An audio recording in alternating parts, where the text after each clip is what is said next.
정부와 여당이 오늘 국회에서 당정협의회를 열고 2분기 전기요금과 가스요금 인상안을 확정합니다. 전기요금은 킬로와트 시당 8원이 오를 것으로 보입니다. 더불어민주당이 쇄신의총을 통해 국민 눈높이에 맞추지 못해 통렬히 반성한다며 김남국 의원에 대한 추가 조사를 하겠다고 밝혔습니다. 앞서 김남국 의원은 무소속으로 끝까지 진실을 밝혀내겠다며 탈당을 선언했습니다. 윤석열 대통령이 오는 19일부터 히로시마에서 열리는 G7 정상회의에 참석합니다. 북한 핵과 미사일 위협 등 공동 대응 방안 등을 의제로 한 한미일 정상회담도 진행됩니다. 당정이 간호법 제정안에 대한 제2요구권, 거부권 행사를 윤석열 대통령에게 공식 건의하기로 하면서 내일 국무회의에서 의결될 가능성이 커 보입니다. 간호사협회는 거부권 건의에 반발하는 규탄 성명을 내고 발언 책임자들을 단죄하겠다고 강조했습니다. 대반격을 준비 중인 젤렌스키 우크라이나 대통령이 올해 안에 러시아가 패배할 수 있다고 말했습니다. 또 서방이 지원한 무기는 러시아 본토가 아닌 영토 수복에만 쓰겠다고 강조했습니다. 오늘 아침 기온은 서울과 광주가 14도, 부산 15도 등 어제보다 1, 2도 높겠습니다. 한낮에는 서울의 기온이 27도, 광주와 대구는 29도까지 오르는 등 이번 주에 여름 같은 더운 날씨가 찾아오겠습니다. 시청자 여러분 안녕하십니까? 5월 15일 월요일 굿모닝 YTN 2부 시작합니다. 더불어민주당이 거액 가상화폐 논란으로 탈당한 김남국 의원에 대해 당 책임을 회피하지 않겠다며 추가 조사를 벌이기로 했습니다. 6시간 가까이 진행된 쇄신 의원총회 결론인데 의총장에선 김 의원을 향한 성토와 함께 이재명 대표 재신임을 물어야 한다는 불만의 목소리도 터져나왔습니다. 보도에 이준엽 기자입니다. 민주당 쇄신의총은 당초 전당대회 돈봉투 의혹 후속 대책을 논의하는 자리였지만 거액 코인 논란으로 탈당한 김남국 의원 성토장을 방불케 했습니다. 6시간 경론 뒤 내놓은 결의문에는 탈당자이지만 추가 조사를 진행해 징계하는 원칙을 확립하겠다는 내용이 담겼습니다. 탈당으로 모든 일이 끝났다고 생각하지 않습니다. 추가 조사가 필요한 부분에 대한 조사를 진행하겠습니다. 엄정한 조사 후 징계하는 원칙을 확립하겠습니다. 가상자산을 공직자 재산 신고에 포함하는 법 개정안 5월 통과, 당 윤리기구 강화, 그리고 부패 방지를 위한 당 혁신기구 설치 방침도 발표했습니다. 악화하는 여론에 이재명 대표는 의혹 제기 8회 만에 대국민 사과를 냈습니다. 국민들의 삶을 챙겼어야 될 선출직 공직자로서의 책무를 충실히 다하지 못했다는 점, 우리 국민들께 실망을 드린 점에 대해서는 입이 10개라도 할 말이 없을 것입니다. 비공개 회의에선 김남국 의원이 무책임하게 탈당을 했다며 거센 비난이 쏟아졌습니다. 자체 조사가 진행되고 있는데 제대로 된 규명 없이 당을 나가 당을 더 궁지로 몰았다는 겁니다. 조사도 계속하고 국회 윤리위원회도 제소해라. 그리고 즉각적으로 처리해라.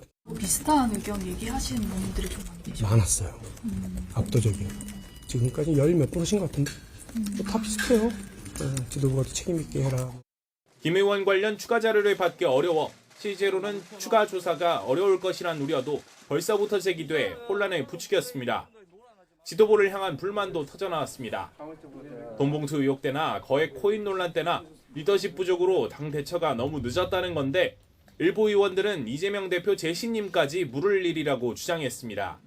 쇄신의총이 자칫 계파 갈등으로 이어질 소지도 남았습니다. 한 친명계 의원은 의총에서 나온 이 대표 재신임론에 그 주장을 한 당사자야말로 당원들의 재신임을 받아야 한다고 쏘아붙였습니다. YTN 이준엽입니다. 민주당 전당대회 돈봉투 수수 의혹과 관련해 윤관석, 이성만 의원이 이르면 이번 주 검찰에 소환될 전망입니다. 서울중앙지검은 피의자 신분인 윤 의원과 이 의원을 이번 주 안에 불러 돈봉투를 마련하고 전달한 경위와 수수자 등을 물을 예정입니다.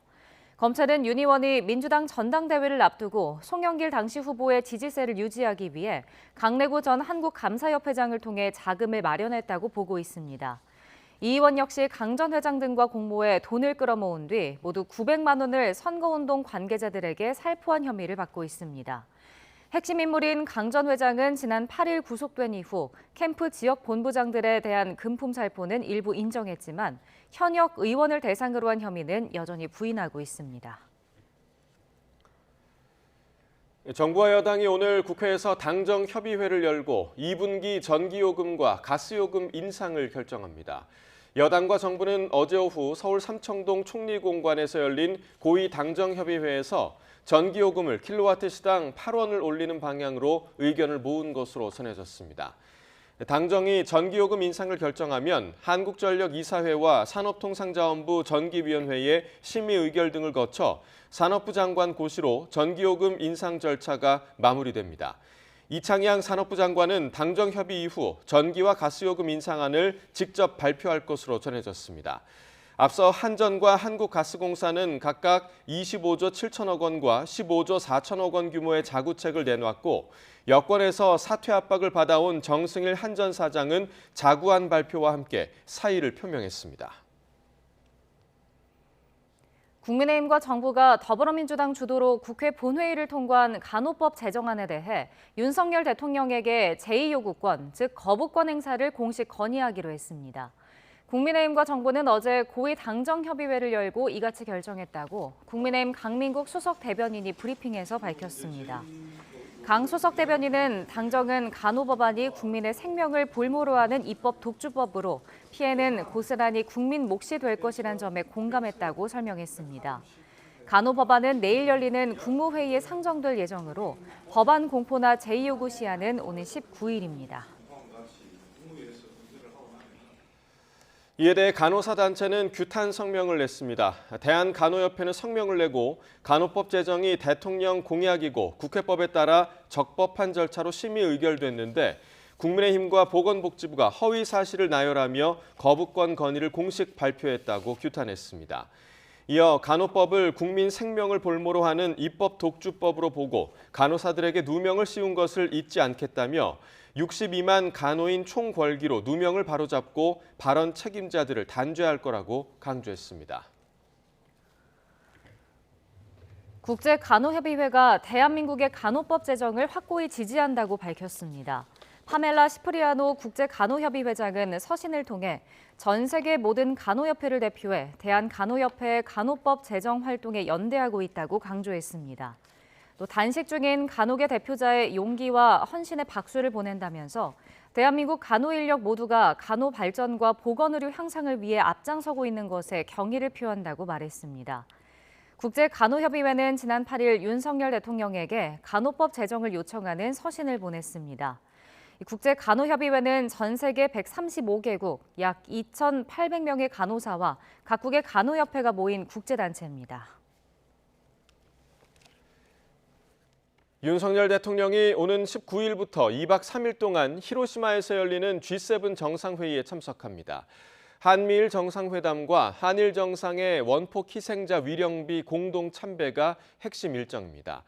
독일, 또 EU 정상회담 등도 줄줄이 잡혔는데 우크라이나 지원이 논의될지 관심입니다. 박소정 기자입니다. 우리 대통령의 주요 7개국 G7 정상회의 참석은 역대 4번째로 호주, 인도 등과 같이 초청국 자격입니다. 윤석열 대통령은 히로시마에서 열리는 G7 회의 중 확대 회의에 참석해 발언에 나섭니다. 식량, 보건, 기후, 에너지, 개발 등의 주제에 관해 논의하고 올해 의장국이 중점 주제로 제기한 법치에 기반한 국제질서. 법치에 기반한 국제질서라는 주제는 러시아와 중국을 겨냥한 것이라는 해석이 나옵니다. 관심이 쏠리는 일정은 한일 정상의 한국인 원폭 희생자 위령비 사상 첫 공동 참배와 한미일 정상회담으로 마지막 날인 21일에 이뤄질 것으로 보입니다. 윤 대통령 취임 이후 한미일 회담은 북한 미사일 경보 정보를 공유하기로 했던 푸놈펜 공동성명 발표에 이어 3번째인데 북핵 위협에 대응하는 공조가 핵심 의제입니다. 북한의 핵과 미사일 위협, 에너지 위기 등 공동의 도전에 대응하여 한미일 협력을 한 단계 더 업그레이드하기 위한 전략적 공조 방안이 대통령실 고위 관계자는 이번에는 한미일 안보 협의체 발표나 새로운 공동 성명은 없을 것이라고 선을 그었습니다. 상호 조율한 내용을 세 나라가 각자 발표한다는 겁니다. 바이든 대통령의 참석 여부에 대해서는 미국 정부가 현재로는 계획에 변동 없다는 걸 확인했다고 전했습니다. G7 회의를 전후로 또 다른 정상회담도 줄줄이 이어집니다. 오는 17일에는 한 캐나다 수교 60주년을 맞아 공식 방문하는 트루도 캐나다 총리와의 회담이, 21일에는 귀국하자마자 숄츠 독일 총리와의 회담, 그 이튿날에는 EU와의 정상회담이 잡혔습니다. 윤 대통령은 이번 주 방한하는 우크라이나 젤렌스키 대통령의 부인 젤렌스카 여사와도 만날 것으로 보입니다. 우크라이나에 대한 추가 지원이 어느 수준까지 논의될지가 관건입니다. YTN 박소정입니다. 후쿠시마 원전 오염수 시찰단 파견과 관련해서 지난 주말 마라톤 협의를 거친 한일 당국이 이번 주 초 후속 협의에 들어갑니다. 외교부 당국자는 한일 국장급 협의가 화상으로 진행될 예정이라며 지난 주말 마무리하지 못한 일부 시찰 항목과 일정 등 세부 사항을 조율할 예정이라고 말했습니다. 또 지난 주말 국장급 협의에서 생각보다 일본 측의 반응이 좋았다며 우리 시찰단이 보려는 시설과 이유를 설명한 뒤 그중 되는 것과 안 되는 것을 논의했고 현장 점검이 필요한 항목은 답을 못 주고 돌아갔다고 설명했습니다. 아울러 정무적인 게 아니라 기술적 협의여서 일본이 안 된다고 하는 리스트에 공감이 안 되는 부분이 있다면 수정안을 낸다든가 할 수 있지만 일단 한 차례 화상회의로 마무리 지을 것으로 예측했습니다. 여러 논란 끝에 폐지됐던 대형 포털 사이트의 실시간 급상승 검색어, 이른바 실검이 부활하는 걸까요? 네이버와 카카오가 실시간으로 경향을 파악할 수 있는 서비스 출시에 나서기로 했습니다. 실검 서비스가 처음으로 도입된 건 지난 2005년이었습니다. 검색창에 입력하는 검색어를 분석해서 이를 순서대로 보여주는 방식이었는데요. 문제는 부작용도 적지 않았다는 점입니다. 절정에 이른 건 지난 2019년이었는데요. 조국 전 법무부 장관의 임명을 앞두고 한쪽에선 조국 힘내세요, 또 반대쪽은 조국 사퇴하세요로 실검 전쟁을 벌이기도 했습니다. 여론 조작과 같은 문제가 커지자 네이버와 다음은 각각 2020년 또 2021년에 관련 서비스를 폐지했습니다.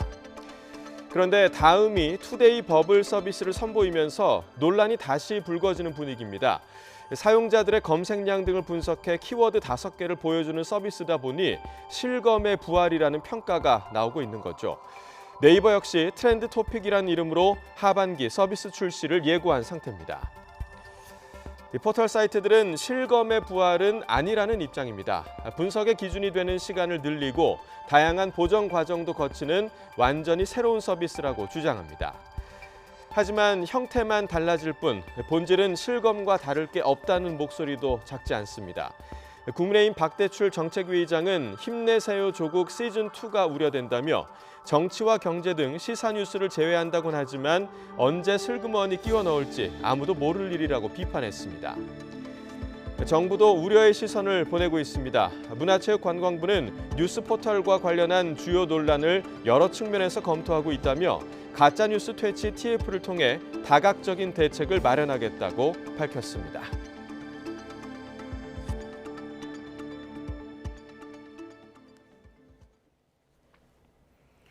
관광버스 앞바퀴가 갑자기 터지면서 40여 명의 산악회 회원들이 고속도로 갓길에 갇히는 사고가 났습니다. 신고를 받고 출동한 경찰이 신속하게 안전조치를 시행했고 승객들은 무사히 고속도로를 빠져나왔습니다. 김철희 기자가 보도합니다. 고속도로 갓길에 한 무리의 사람들이 모여 있습니다. 바로 옆에서 차들은 사람들이 있는 걸 모르는 듯 속도를 줄이지 않고 달립니다. 산악회 회원들을 태우고 부산을 향해 달리던 관광버스 앞바퀴가 터지면서 사람들이 도로에 갇힌 겁니다. 고속도로 갓길이 협사고 야간이니까 회원 중에 한 분이 대차 후방 안전조치 해달라 신고하고 1시간 20여 분 뒤 대체버스가 현장에 도착한 끝에 42명 모두가 집으로 무사히 돌아갔습니다. 부산 도시철도 1호선 신평역에 고장난 열차 한 대가 멈춰 서 있습니다. 다대포 해수욕장으로 향하던 이 열차는 어제 저녁 7시 10분쯤 동대신역에서 원인을 알 수 없는 고장을 일으켰습니다. 이후 열차는 신평역에서 완전히 멈춰섰고 저녁 8시부터는 남포역에서 다대포해수욕장역 사이 양방향 열차 운행이 모두 중단됐습니다. 부산교통공사는 해당 구간에 셔틀버스 8대를 긴급 투입했지만 대체 교통편에 대한 충분한 설명이 없어 승객들은 불편을 겪어야 했습니다. 언제 어디서 무슨 장소에서 몇 버스가 오는지도 모르는데 그것 때문에 이렇게 무작정 기다리고 있었던 점, 그 점이 제일 불편했던 것 같아요. 어젯밤 9시 10분쯤에는 서울 영동대교에서 성수대교 방향 강변북로비를 달리던 트럭이 앞서가던 승용차를 들이받는 사고가 났습니다. 이 사고로 승용차를 몰던 30대 남성이 허리와 무릎 등의 통증을 호소해 병원에서 치료를 받아야 했습니다. 경찰은 운전자 등을 상대로 정확한 사고 원인을 조사하고 있습니다. YTN 김철입니다. 오늘 새벽 0시쯤 인천 청라동 삼거리에서 유턴하던 승용차와 반대쪽 차선에서 직진하던 승용차가 부딪히는 사고가 났습니다. 이 사고로 직진하는 차를 몰던 20대 남성 운전자가 가벼운 통증을 호소해 병원에서 치료를 받았습니다. 경찰은 운전자들을 상대로 신호 위반 여부 등 정확한 사고 경위를 조사할 예정입니다.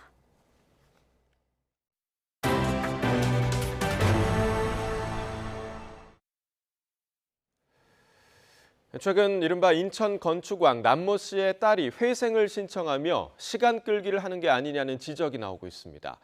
반대로 한순간에 전 재산을 잃고 대출금에 또 이자까지 시달리는 피해자들은 현실적으로 돈을 돌려받는 게 쉽지 않다 보니 울며 겨자 먹기로 돈 받기를 포기하고 회생을 선택하는 경우가 많은데요. 임대인이 회생으로 시간을 끄는 사이에 역으로 임차인이 회생에 내몰리는 꼴입니다. 박정현 기자입니다. 결혼하면서 마련한 첫 보금자리에서 전세 사기를 당했습니다. 2년의 송사 끝에 보증금 반환 판결도 받아냈지만 임대인 측이 변제 능력이 없다며 버틴 탓에 결국 돈을 돌려받지 못했습니다. 졸지에 전 재산을 잃고 전세 대출금에 이자까지 떠안은 부부는 조금이라도 빚을 탕감받고자 개인회생을 신청했습니다. 저희가 살 방법은 개인회생밖에 없었고요. 그래서 개인회생을 이제 하면서 근거에 또 이제 벌어가면서 계속 먹고 살아야 되니까. 택배 상하차부터 세차까지 이른바 투잡 쓰리잡을 하며 회생 절차를 견뎌냈습니다. 그러나 최소한의 생계비를 빼면 소득 대부분을 돈을 갚는 데 써서 모아둔 돈이 거의 없습니다. 전세 자금을 대출받으려 해도 5년이 지나야 지워지는 회생 이력이 발목을 잡아 아직 월세집을 전전해야 합니다. 네, 우리가 피해자인데 이 기록 하나 때문에 계속 이런 식으로 임대 아파트나 돈을 모아도 작은 집 이런 데만 계속 다녀야 되는 거예요.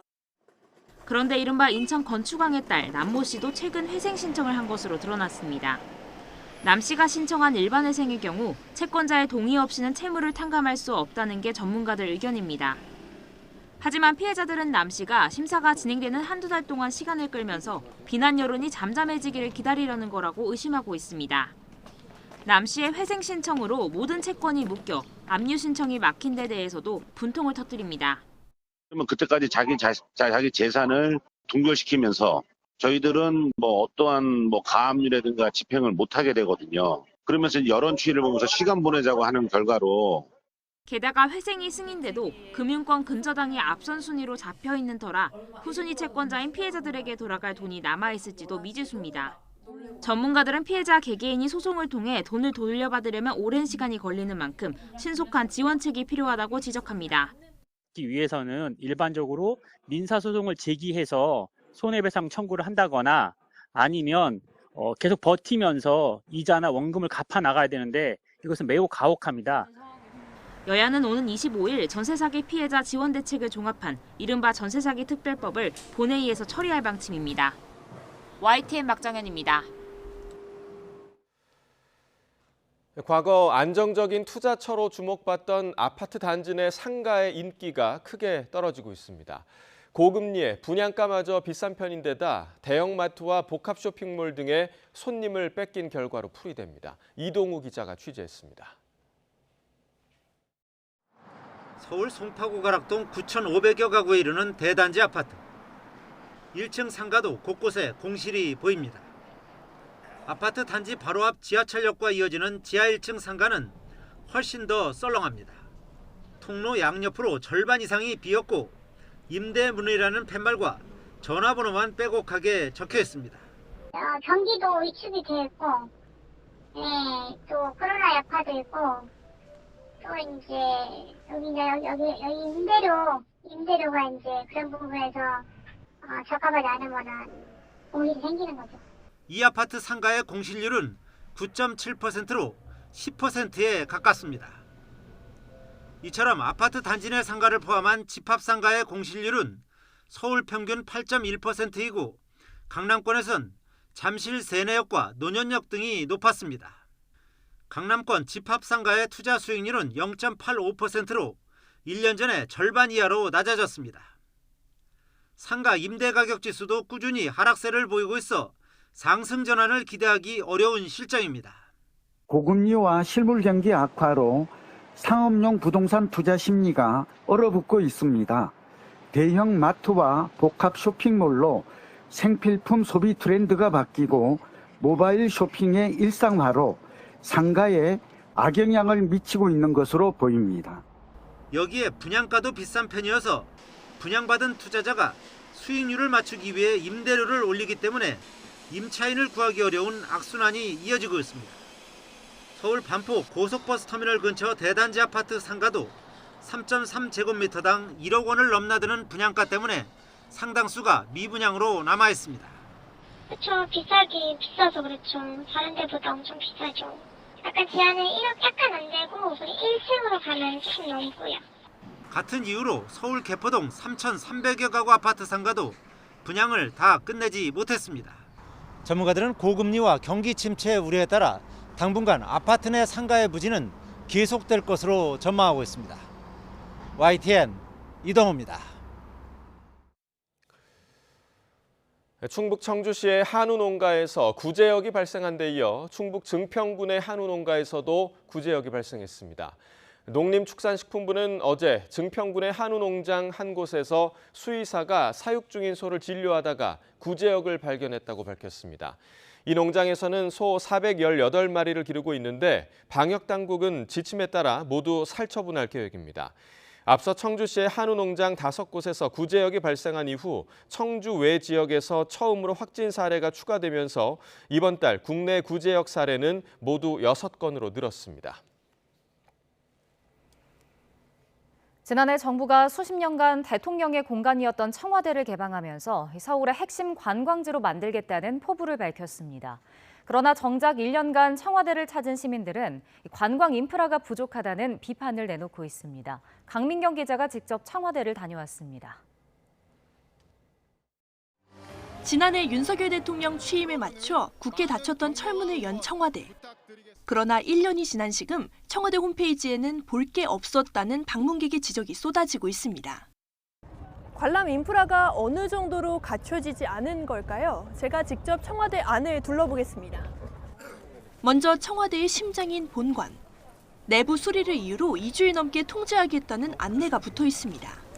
볼거리를 기대한 시민들은 실망감을 감추지 못합니다. 와 보니까 뭐 좋긴 한데 이제 갑자기 본관도 닫아 있고 이래가지고 그런 게 조금 아쉽긴 합니다.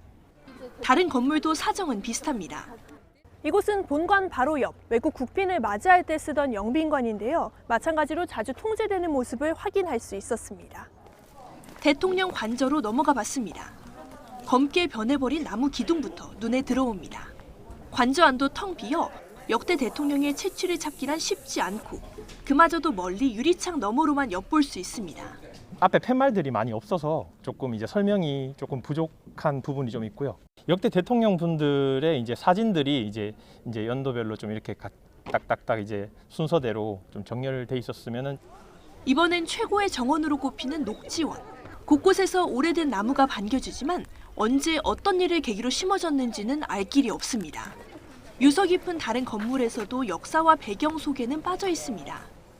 이곳은 원래 청와대 수석 그리고 대통령까지 근무했던 여민관인데요. 보시다시피 아무런 설명이 되어 있지 않고 철문도 내려가 있습니다. 외국인을 위한 서비스는 찾아보기조차 어렵습니다. We want to see more like English instruction here, but we cannot find any English instruction. There's no English instructor to tell us what's the story behind this palace. 풍부한 콘텐츠로 한국을 대표하는 관광지로 만들겠다던 정부의 애초 목표와는 거리가 있어 보이는데 문화체육관광부는 청와대 본관에 대통령의 상징 소품을 전시하고 기자회견장이었던 춘추관은 역대 대통령의 식기류를 배치하는 등 기획을 준비하고 있다고 설명했습니다. 또 외국인 관광객을 위한 오디오 해설도 올해 안에 제공할 계획이라고 덧붙였습니다. YTN 강민경입니다. 최근 2030 젊은 층이 가입할 수 있는 어린이 보험, 이른바 어른이 보험이 눈길을 끌고 있습니다. 여기에 최대 100살 만기 보장 상품까지 잇따라 출시됐는데 보험사가 보장성 보험에만 치중한다는 지적이 나오고 있습니다. 보도에 엄윤주 기자입니다. 30살 직장인 A씨는 3년 전 지인의 권유로 어린이 보험에 가입했습니다. 다른 일반 상품 보험료와 비교했을 때 상대적으로 저렴하고 보장 범위도 넓기 때문입니다. 주변에서 30살 전이라면 어린이 보험을 어른도 가입을 할 수 있다는 추천을 받아서 보험료가 다른 어른 보험이랑 비교해 봤을 때 확실히 좀 저렴한 면이 있어서 어린이 보험을 선택하게 됐습니다. 이처럼 2030 젊은 층을 중심으로 어린이 보험 가입자가 느는 가운데 최근 한 생명보험사에서는 가입 연령을 35살까지 늘린 어른이 보험을 출시했습니다. 종신상품 가입률이 낮은 젊은 층을 고객으로 확보하고 새로운 먹거리를 찾겠다는 겁니다. 기성세대에 비해 보험에 대한 관심이 적은 2030 고객군을 확보할 수 있다는 장점이 있고 저출산 고령화 등으로 포화 상태인 보험 시장에서 상대적으로 젊은 신규 고객을 확보할 수 있다는 장점도 있습니다. 여기에는 또 다른 셈법도 깔렸습니다. 올해부터 새로운 회계 기준 IFRS 17이 도입되면서 보험사의 미래 수익성을 의미하는 보험계약 마진, CSM이 중요 지표로 떠올랐기 때문입니다. 어린이 보험과 암보험, 운전자 보험 같은 보장성 상품의 경우 현재 가치로 환산할 때 CSM이 높게 산정되지만 연금보험과 저축보험처럼 만기에 고객에게 돈을 돌려줘야 하는 저축성 상품은 부채로 집계돼 불리합니다.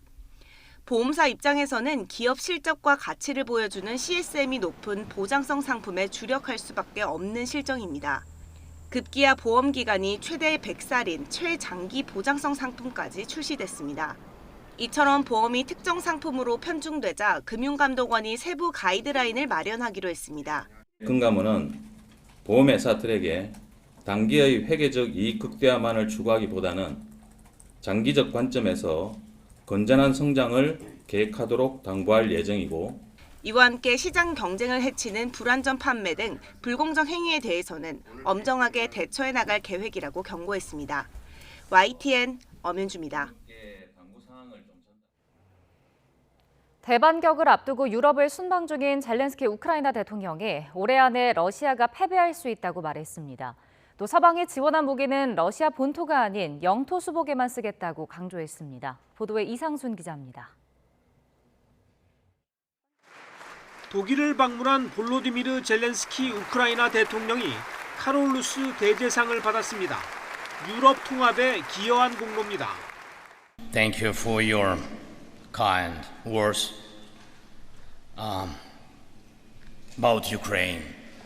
First of all, about Ukraine and our heroes and our soldiers and our children.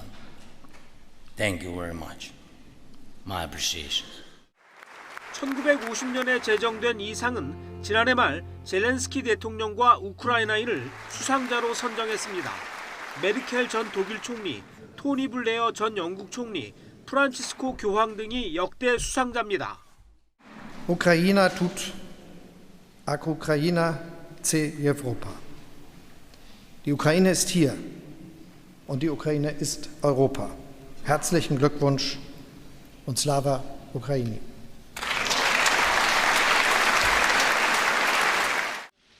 젤렌스키 대통령은 임박한 대반격의 성공을 자신했습니다. Саме зараз час, щоб вже цього року ми визначали завершення цієї війни. Вже цього року ми можемо зробити поразку агресора незворотньою. 젤렌스키 대통령은 반격의 목적은 영토 수복이라면서 서방이 지원한 무기로 러시아 본토를 공격할 계획은 없다고 언급했습니다. 우크라이나는 이탈리아와 독일 그리고 프랑스까지 이어지는 이번 순방에서 소기의 성과를 거뒀습니다. 독일로부터 탱크와 장갑차 50대 등 27억 유로 4조 원 규모의 추가 군사 지원을 약속받았습니다. 젤렌스키 대통령은 그러나 최신의 전투기 지원을 거듭 호소했습니다. 하지만 독일 슐츠 총리는 구체적 입장은 밝히지 않은 채 우크라이나의 방공 체계를 지원하는 데 집중하고 있다고만 말했습니다. YTN 이상수입니다. 튀르키예 대통령 선거에서 양측 후보가 과반 득표율을 얻지 못하며 28일 결선 투표로 승부를 가릴 가능성이 커졌습니다. 이번 선거는 유럽과 북대서양 조약기구, 우크라이나 전쟁에 중요한 영향을 끼치며 전 세계에 관심을 끌었는데요. 취재기자 연결해서 자세히 알아보겠습니다. 김선희 기자. 네, 국제부입니다. 네, 결국 양측 후보 모두 과반 득표에 성공하지 못했다고요? 네, 그렇습니다. 현지 시간 14일 실시된 튀르키예 대통령 선거는 개표 막판까지 과반 득표자가 없어 결선 투표가 유력해졌습니다. AFP 통신은 튀르키예 국영통신을 인용해 에르도안 현 대통령이 결선 투표를 피할 수 있는 50% 득표에 실패했다고 보도했습니다. 에르도안 대통령은 개표율 90.6% 현재 49.86%의 득표율을 기록했고 야당 후보인 크루츠 다르올루 대표는 44.38로 추격 중이라고 현지 아나돌루 국영통신이 보도했습니다. 에르도안 대통령이 중간 개표 과정에서 51%가량을 유지하며 과반 득표에 성공하는 것 아니냐 했지만 결국 실패할 가능성이 커졌습니다. 선거 직전 여론조사에서는 크루츠 다르올루 대표가 에르도안 대통령을 소폭 앞서고 있다는 분석이 나왔었습니다. 야당 대표 3명이 사퇴하고 표 분산 우려가 사라지며 크루츠 다르올루 대표가 한층 유리해진 것 아니냐는 분석도 제기되기도 했습니다. 이번 선거는 전체 인구의 약 20%에 달하는 크루드족의 표심과 생애 처음으로 투표하는 유권자 500명의 표심의 향방이 중요한 변수가 될 전망입니다. 튀르키예 국영 TRT 방송에 따르면 이번 투표율은 85.6%로 지난번 2018년 대선 당시 투표율 86.2%에서 다소 내려갔습니다. 네, 이번 튀르키예 대선은 전 세계적으로도 이목이 집중됐던 선거였죠. 네, 그렇습니다. 유럽과 나토, 우크라이나 전쟁에 중요한 영향을 끼치며 전 세계적으로 관심을 끌었는데요. 에르도안 대통령이 재집권할 경우 추가 5년 임기를 보장한 헌법에 따라 2033년까지 30년 장기 집권할 수 있는 길이 열립니다. 총리 재직 기간을 포함해 지난 20년간 다져온 통치 기반을 토대로 사실상 종신 집권이 가능해지는 겁니다. 이렇게 될 경우 우크라이나 전쟁에서 러시아에 대한 제재에 동참하지 않고 북대서양 조약기구 내에서 갈등을 일으키는 등 친러시아 노선도 당분간 유지될 가능성이 큽니다. 반면 크루츠 다르올루 대표가 집권할 경우 경제와 사회 전반에 대대적인 변화가 예상됩니다. 당장 파탄 직전의 경제 회복을 위해 물가와 통화 안정에 주력할 계획입니다. 또 친서방 정책을 통해 유럽연합과 나토 관계 회복에도 나설 것으로 보입니다.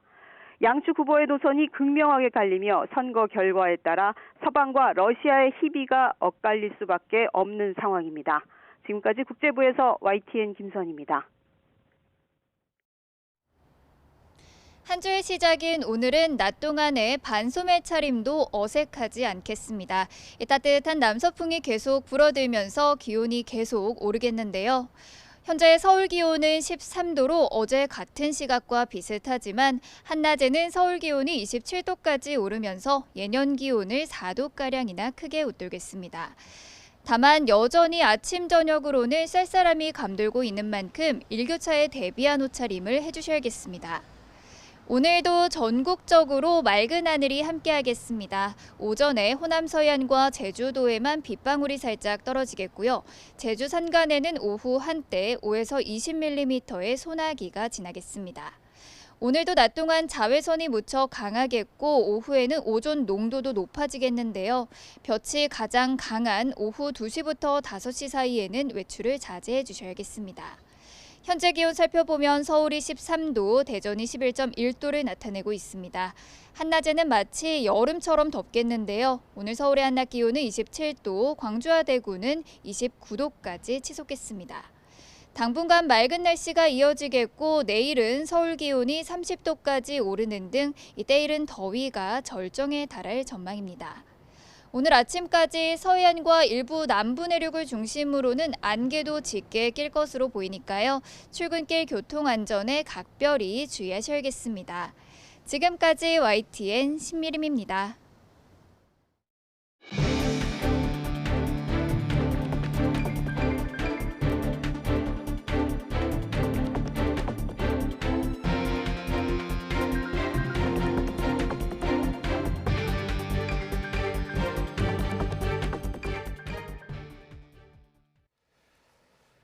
더불어민주당이 거액 가상화폐 논란으로 탈당한 김남국 의원에 대해 추가 조사를 이어가기로 했습니다. 민주당은 국회에서 6시간가량 쇄신 의원총회를 열고 개별 의원의 탈당으로 당의 책임을 회피하지 않겠다며 이 같은 내용의 결의문을 내놨습니다. 박광원 원내대표는 본인 동의를 얻어 최대한 조사를 진행하겠다며 엄정한 조사 후에 징계하는 원칙을 확립하겠다고 밝혔습니다. 또 가상자산을 공직자 재산 신고와 이해충돌 내역에 포함해 법의 미비점과 제도의 허점을 보완하겠다며 5월 안에 관련 법안을 통과하겠다고 강조했습니다. 의총에서는 당 지도부나 이재명 대표에 대한 재신임이 필요하다는 의견도 나왔습니다. 직접 들어보겠습니다. 민주당은 국민들과 함께 호흡하지 못했습니다. 국민들의 마음에서 멀어져 있었고 국민 눈높이에 맞추지 못했습니다. 통렬하게 반성합니다. 위법이 아니라는 이유로, 동료 의원이라는 이유로 우리 자신에게 관대하고 해야 할 일을 방기하지 않았는지 깊이 자성합니다.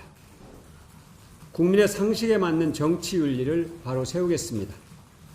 탈당으로 모든 일이 끝났다고 생각하지 않습니다. 추가 조사가 필요한 부분에 대한 조사를 진행하겠습니다. 엄정한 조사 후 징계하는 원칙을 확립하겠습니다. 당 지도부가 이재명 대표님의 재신임을 물어야 한다는 의견이 나왔다는 그런 주장을 하시는 의원님도 계셨습니다. 정부가 40여일간 미뤄온 올해 2분기 전기와 가스요금 인상 폭과 시기를 오늘 결정합니다. 정부와 여당은 오늘 아침 당정협의회를 열고 전기와 가스요금 인상 폭과 시기를 최종 조율합니다. 전기요금의 경우 킬로와트 시당 7에서 8원 정도 인상될 가능성이 유력합니다. 가스요금 인상폭은 지난해 인상분인 메가줄당 5원 47전 안팎으로 전망됩니다. 인상 적용 시기의 경우 2분기 시작일인 4월 1일부터 소급 적용하지 않고 내일부터 적용하는 방안이 유력합니다. 네, 오늘은 스승의 날입니다. 최근 교육계에선 교권 보호 장치를 마련해달라는 목소리가 갈수록 커지고 있습니다.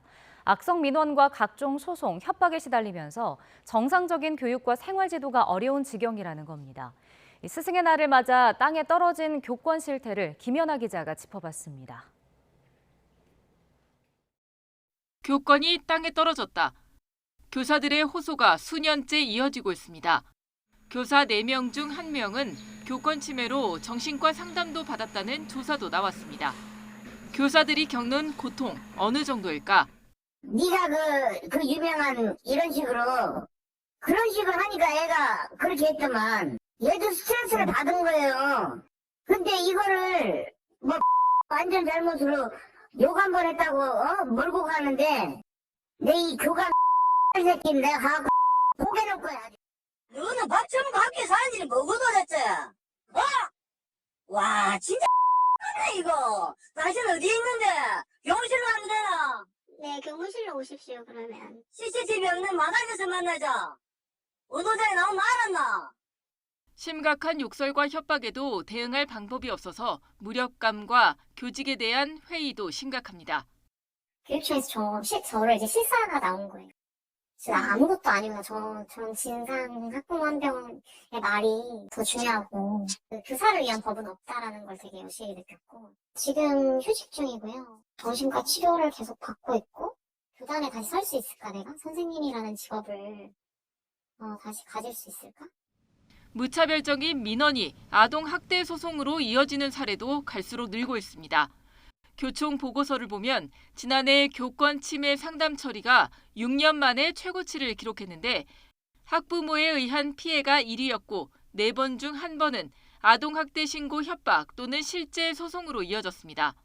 최근 5년간 학생이나 학부형이 교사를 폭행한 사건도 900건에 육박합니다. 사정이 이렇다 보니 최근 교원 대상 설문조사마다 교사들의 바람 1위는 교권 회복, 특히 아동학대 신고 위험으로부터의 보호가 차지하고 있습니다. 신고가 되면 바로 직위해제되면서 교실에서 수업을 할 수 없는 상황들이 되고 많은 고통을 받고 있는데 그러면서 좀 정당한 교육 활동이 법으로 좀 보호될 수 있는. 특히 교원단체들은 다음 달 28일 부여되는 생활지도권과 관련해 면책특권을 함께 요구하고 있는데 정당한 학생 지도에 대한 면책특권 관련 법안은 이제 국회 논의가 시작되는 단계입니다. YTN 김연아입니다. 대학가의 학생들이 다시 돌아왔지만 여전히 상가마다 공실이 넘쳐나는 곳이 있습니다. 건물 주인들이 애써 비싼 임대료를 낮추기보다 비워두는 걸 선호하면서 상권 회복이 더뎌지고 있습니다. 윤혜리 기자가 현장을 다녀왔습니다. 대학생들이 붐비고 중국인 관광객 명소로 입소문을 타면서 상권이 활발하던 이화여대 앞입니다.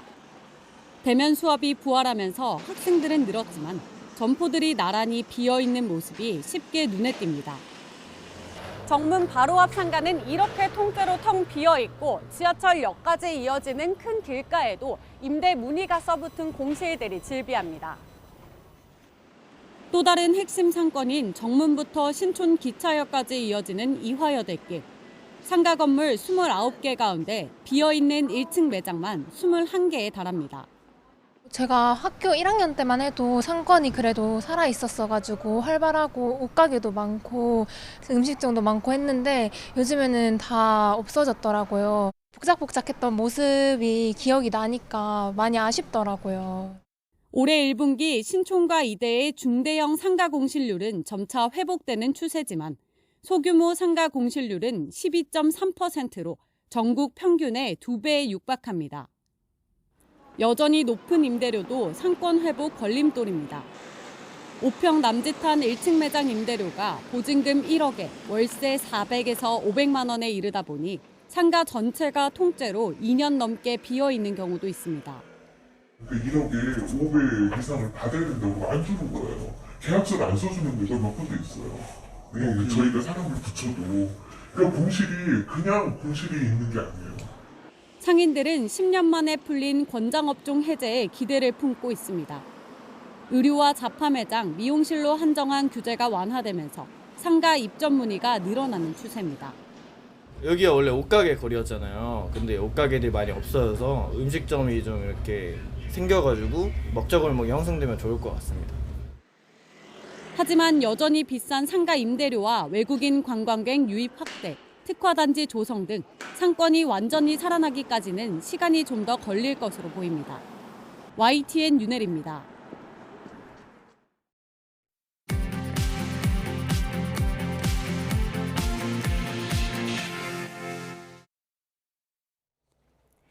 네, 이 시각 세계NN입니다. 중국에서는 미혼 여성의 경우 병원에서 자신의 난자를 냉동해 보관할 수 없습니다. 그러다 보니 외국에까지 나가서 관련 시술을 하거나 재판을 하면서까지 권리를 다투고 있는데요. 사회적 논란 속에 중국 정부가 저출산 문제 해결책 차원에서 이 문제에 관심을 갖고 나섰습니다. 류재훈 기자입니다. 중국에서는 냉동 난자로 임신을 시도하려면 결혼증명서가 필요합니다. 미혼은 안 된다는 얘기입니다. 그런데 실제로는 미혼 남성은 되고 미혼 여성만 안 됩니다. 정부는 시술 과정상의 위험과 가족계획 정책상의 이유를 들고 있습니다. 이러다 보니 외국으로 나가 시술을 받는 경우도 적지 않아 그때마다 논란을 불러일으켰습니다. 한 미혼 여성은 2018년 베이징의 병원에서 관련 시술을 거부당하자 소송을 제기했습니다. 하지만 지난해 1심에서 패하고 다시 항소해 싸움을 이어가고 있습니다. 当然希望就是所有有这个生育意愿的单身女性都能够平等的享有这个权利。 미혼 여성의 난자 냉동 보관 문제는 출산의 문제를 넘어 남녀 평등과 자기 몸은 자기가 알아서 할 수 있다는 신체 자기 결정권 문제로까지 확대하고 있습니다. 其实就是卵子是身体的一部分嘛，就是它的使用本身也是一个身体自主的一个权利，它其实也是一般人格权的一个内涵了。 이런 논란 속에 중국 정부의 최근 움직임에서 변화의 가능성이 감지되고 있습니다. 지난 3월에는 인민정치협상회의 위원이 허용을 주장한 데 이어 국무원사나 국가위생건강위원회가 타당성 조사를 시작했습니다. 중국 당국의 이 같은 움직임은 심각하게 다가온 저출산 문제의 타겟책으로 나온 것이어서 결국 미혼 여성의 난자 냉동 보관이 허용될 것이라는 전망이 나오고 있습니다. YTN 유재용입니다.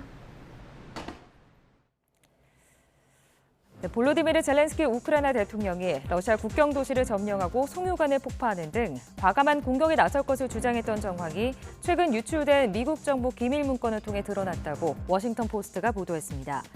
이 신문은 채팅 플랫폼 디스코드에서 유출된 미국 정부 기밀 문서 가운데 우크라이나 정부 내부 회의를 도감청한 문서들이 있었다며 현지 시간 13일 이같이 보도했습니다. 1급 비밀로 표기된 한 문서에 따르면 젤렌스키 대통령은 올해 1월 한 회의에서 우크라이나 지상군이 러시아의 국경 도시들을 점령하는 사이 러시아 내부를 타격하는 방안을 제안했다고 전해졌습니다.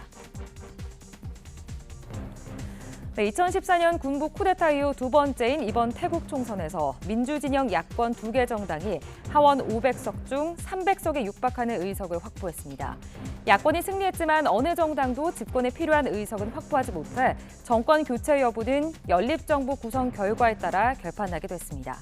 현지 방송 타이 PBS에 따르면 오전 2시 30분 개표율 96% 기준 비공식 개표 결과 젊은 층의 지지를 받는 진보정당 전진당이 하원 500석 중 151석을 차지할 것으로 예상됐습니다.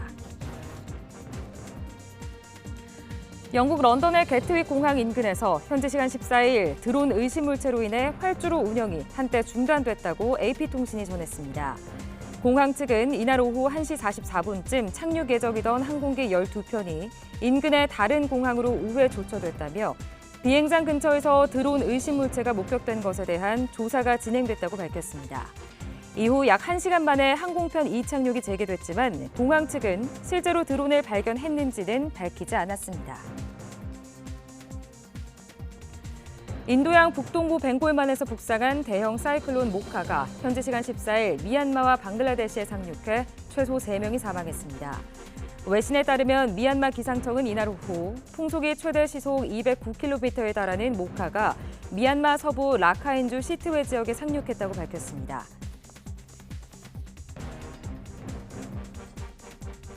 네, 이스라엘군과 팔레스타인 무장단체 팔레스타인 이슬라믹 지하드가 현지 시간 13일 이집트의 중재로 휴전에 합의하면서 닷새간 이어져온 무력 충돌이 일단락됐습니다. 이스라엘군은 지난 9일부터 방패와 화살 작전을 통해 가자 지구내 팔레스타인 이슬라믹 지하드의 로켓 발사대와 박격포 발사대, 그리고 무기 제조와 저장고 등 371곳의 거점을 타격했습니다.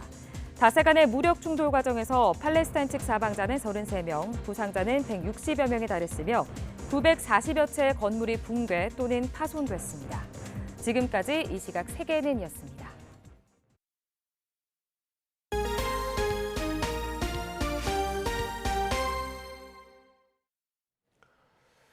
세계 김치 시장을 공략하려고 전국의 여러 농협 김치를 1년 전 하나의 브랜드로 통합을 했죠. 실제로 나라 안팎에서 매출이 크게 늘고 있습니다. 김범환 기자가 보도합니다. 팔도의 비법을 모아 정성껏 담근 한국 농협 김치. 전국 8개 농협에서 저마다 만들던 김치 상표가 하나로 합쳐졌습니다. 통합 구매 그리고 내부 그 비용 줄여가지고 생산 원가를 좀 낮추는 부분이 있어요. 그래서 생산 단가를 낮춰가지고 하면 이제 판매가 좀 더 많이 될 거고, 그러면 판매가 많이 되게 되면은 그만큼 저희가 농산물을 더 많이 쓸 수가 있고, 또 그렇게 되면은 농가 소득도 올라가고. 농협 김치 통합 브랜드가 선보인 지 1년 만에 매출이 크게 늘면서 농협 계통 매장에서 점유율은 기존 5%에서 15%로 올랐습니다. 미국 등의 수출 실적도 148만 달러로 12.6%포인트 상승했습니다. 얼마 전에 산불로 큰 피해가 난 전남 한평. 힘내세요. 농협 김치가 산불로 피해를 본 한평 지역 주민 등에게 전달됐습니다. 아무래도 이제 지역을 위해서 여러 이제 조합장님이라든가 면장님이라든가 여러분들이 오셔가지고 많이 협조해 주셨습니다. 그래 너무 감사하죠. 농협 김치 통합 브랜드 출범 1년을 기념해 전국적으로 6가지의 소포장 세트 4.5kg 3천 상자가 건네진 겁니다. 5월 가정의 달을 맞이하여 김치 맛있게 드시고 가족 간의 사랑을 키우시길 바라며 앞으로도 전남농협은 지역사회와 함께하는 든든한 동반자가 되겠습니다. 농협은 올해 고들빼기와 말랭이 등 16가지의 맛깔스러운 김치로 유럽과 아세안 시장 공략도 강화할 예정입니다. YTN 김범환입니다. 오늘은 마치 여름처럼 덥겠습니다. 따뜻한 남서풍이 불며 기온이 크게 오르겠는데요. 오늘 서울의 한낮 기온은 27도, 대전과 대구는 무려 29도 선까지 치솟겠습니다. 낮 동안 반소매 차림도 어색하지 않겠지만 아침 저녁으로는 여전히 쌀쌀하니까요. 옷차림에 주의하셔야겠습니다. 오늘도 전국이 대체로 맑겠지만 제주 산간에는 오후 한때 5에서 20mm의 소나기도 지나겠습니다. 볕이 강해지는 오후에는 자외선과 오존 농도도 높게 치솟겠는데요. 장시간 야외 활동은 자제해 주셔야겠습니다. 현재 기온부터 살펴보겠습니다. 현재 서울 기온은 13도, 대전은 11.1도, 대구는 13.6도를 보이고 있습니다. 낮 동안에는 따뜻함을 넘어서 덥게도 느껴지겠는데요. 오늘 서울의 한낮 기온은 27도, 대전과 대구는 29도, 울산은 26도를 보이겠습니다. 내일은 서울 기온이 30도까지 오르는 등 때이른 더위가 절정에 달할 전망입니다. 지금까지 날씨 정보였습니다. 굿모닝 YTN 2부 마칩니다. 잠시 후 6시 50분 3부에서 뵙겠습니다.